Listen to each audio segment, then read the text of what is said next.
kalemahan jeung kakurangan anu sejen.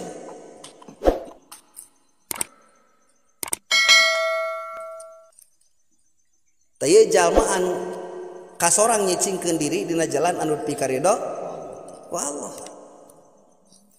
Tara komplain ku kakurangan batur, tara bermasalah ku kalemahan batur, tara. Selalu ngamaklum. Nah, sehingga ku alusna mikir itu ku alusna kolebat pikiran, ku alusna kereteg hate ngajadikeun jiwa na tiis. Ngajadikeun jiwa na tiis.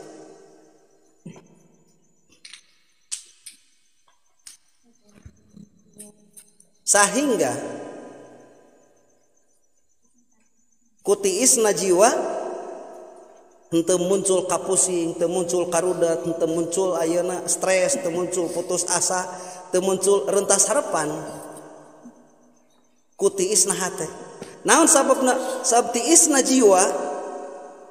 jiwa bakal menimbulkeun ayeuna kana amal anu sae.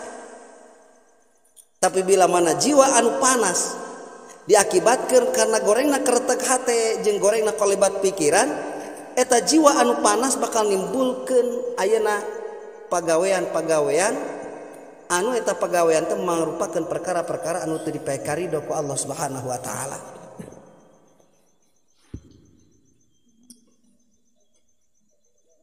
Contoh, bila mana dina hiji rumah tangga ieu salakina nyieun kasalahan, nyieun kasalahan,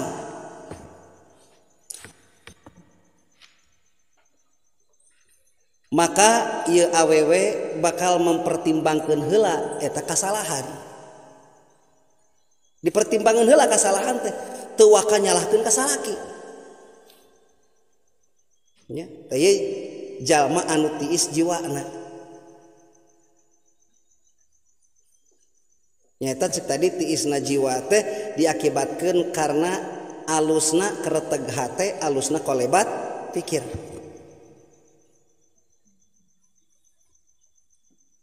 Ieu salaki ditingali ku dirina henteu waka diputuskeun. Ieu salaki teh apakah salahna teh menurut Allah itu, apakah salahna teh menurut Rasul, ya? Apakah salahna teh menurut Allah jeung Rasul, apakah salahna teh menurut akal, apakah salahna teh menurut adat, dipertimbangkeun heula,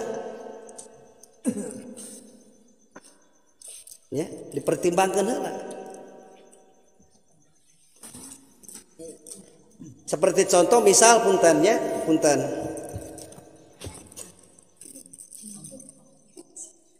Misal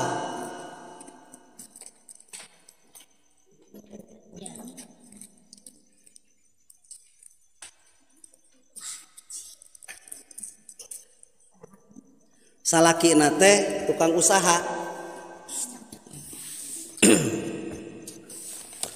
Terus eta salaki teh menang duit tina ladang usahana misalkeun 1 juta. Terus anu 1 juta teh dibikeun ka pamajikanana 500.000. Anu 500.000 na dipesakan teh dibikeun. Nah, iya anu 500.000 na deui kapanggih ku pamajikanana sebab salakina kacai.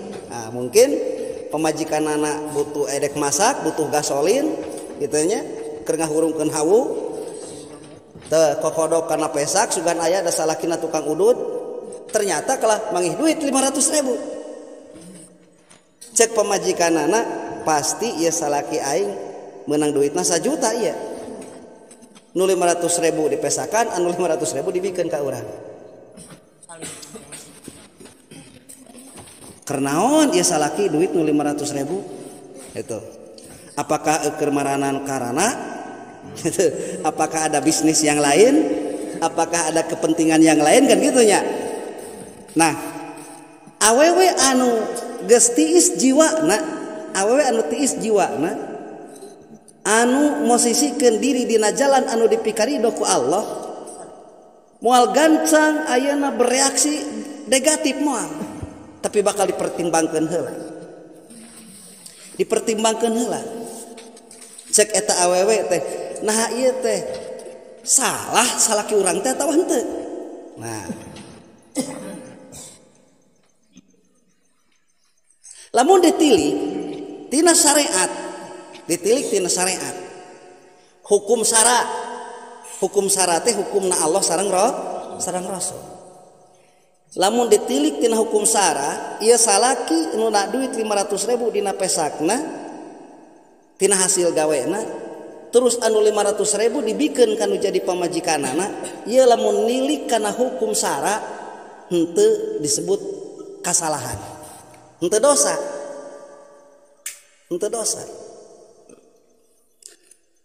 Salagi kitu dina poe eta katutup pangabutuh nu jadi anak pamajikan. Tuangna katutup, leuteunana katutup gitu dalam arti naon leungit hanaang leungit lapar. Asana urusan jeung si Ece cenah kumaha? Ece Sopi. Oh, beda deui eta mah. Kitu nya ayeuna pan ibu-ibu teh sok rawuh jeung Ce Sopi.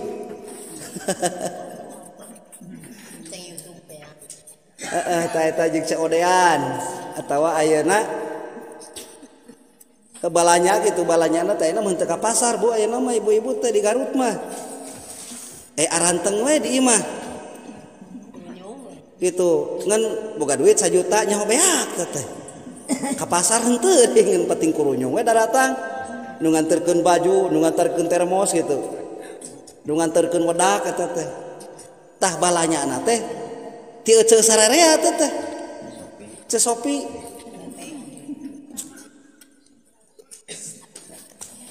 Balanya online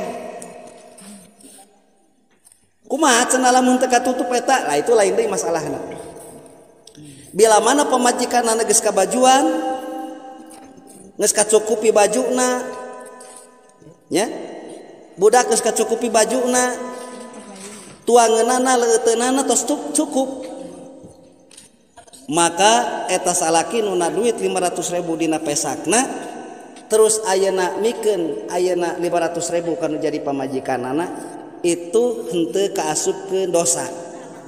Teu kaasupkeun dosa.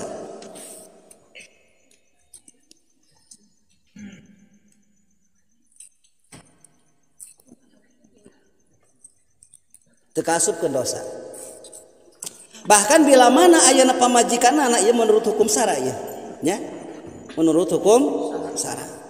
Bila mana pamajikanana ayeuna kakaratak kana pesak anu jadi salaki, taya menurut hukum syara eta pamajikan kakaratak kana pesak baju atau napi pesak calana anu jadi salaki, terus mangih duit 10.000 terus dicokot teu bebeja kanu jadi salakina, maka dina hukum syara eta awewe teh hukumna teh hukum bangsrat. Hukumna teh tak kitu Bu kadenya. Jadi di hukumanana teh sami jeung jalma anu ngabangsrat. Alah cenah meni tega-tega teuing ieu hukum cenah.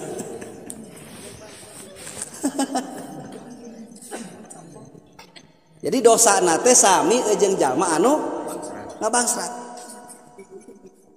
Nah, maka kusabab kitu hati-hati.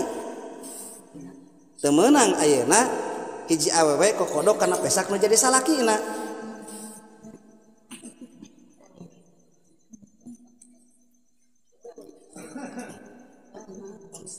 Terkecuali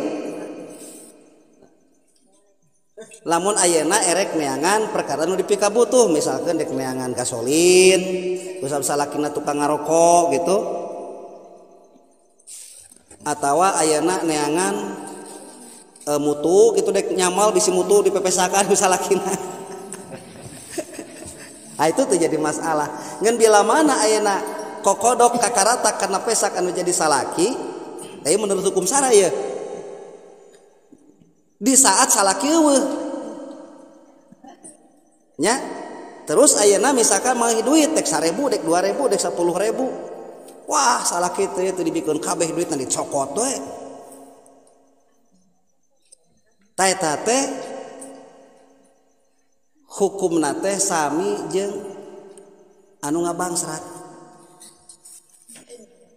gitu. Ieu hukum.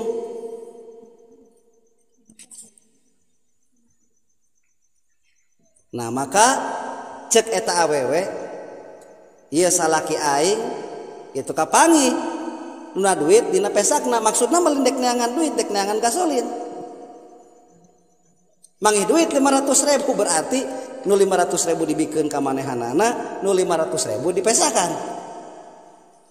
Nah keur awewe anu nyicingkeun diri dina jalan anu dipikaridho ku Allah, ieu kolebat pikirna dikendalikan dalam arti selalu berpikir positif, selalu berpikir positif. Moal pati-pati salaki nuna duit 500.000